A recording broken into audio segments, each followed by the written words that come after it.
Good morning, everyone. It's good to meet again before this upcoming Shabbos. As we all know that this is a very special Shabbos, a special reading. This week's Parsha, we're reading about Matan Torah, the way Hashem came down to the mountain and gave us the famous 10 Commandments, as we all know about it. And there's so much talk about it. And this is why we have, in the later plan, this great holiday, and it's called the holiday of Matan Torah, the holiday of Shavuot.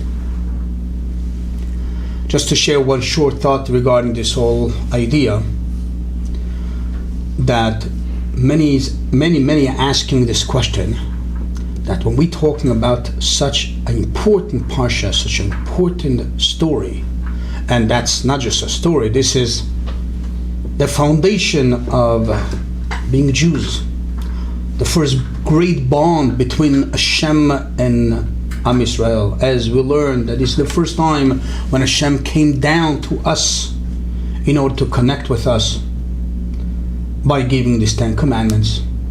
So therefore, this parsha is going to be a parsha that it's all related, and it is all related with this famous story of God giving us the Torah, God giving us the 10 Commandments.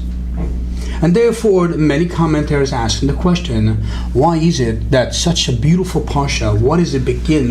It begins with a story of Moshe Rabbeinu's father-in-law, Jethro, as he's being called, coming to greet him. Yes, it's a beautiful story. Yes, it's his father-in-law. Yes, he's a great guy, with all respect to him and respect to everything else.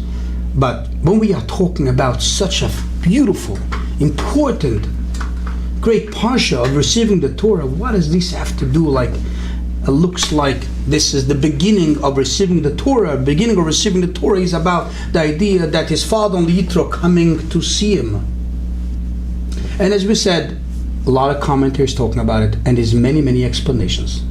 And there's one big explanation from the Zohar, as this is mentioned in many places. The Rebbe speaks a lot about it, and this itself is explained in different ways. And the general explanation from the Zohar is just the point is, in order God to give us the Torah, in order to have that bond with God, had to be something to prepare. And what was the preparation for the idea of God giving us the Torah? Had to be that Yisro, that as we know the story with Jethro, that he was unfortunately the ultimate idol worshipper, and he was bringing out the idea of negativity, that he should come and turn around.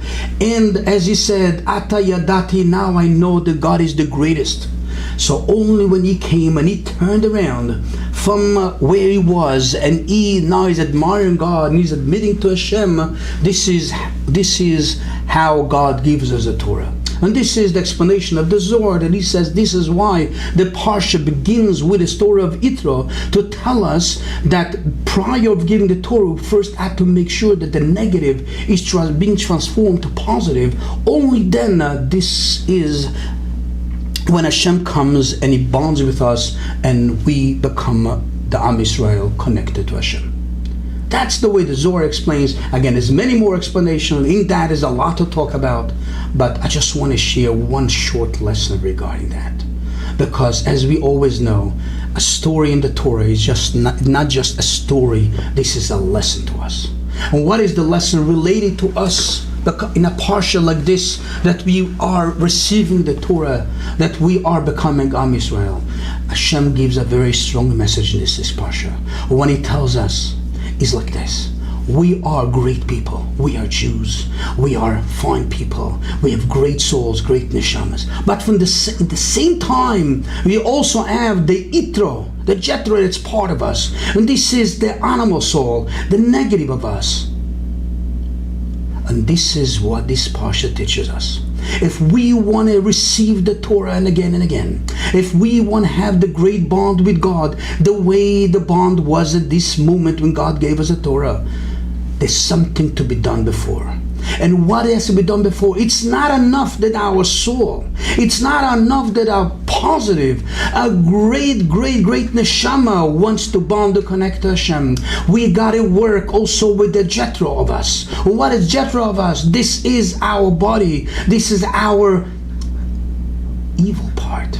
This is our animal soul. We have to transform it also to good. And only we will transform our animal soul to good, then we're becoming real recipients. Then we're becoming people that we're really going to receive the Torah of Hashem again and again and again. And this is how we'll become the real bond and the real connection with Hashem. And that's the message of this parsha. The message of this parsha is we have to do something before receiving the Torah. We have to do the work of transformation, the work of changing our animal soul into good. And when both are receptive to Hashem, the neshama, the soul, and the animal soul, the positive and the negative turn to positive, this is when we become a full nation of God, a nation of Torah. Have yourself all a good Shabbos, be well, and we'll see you next week.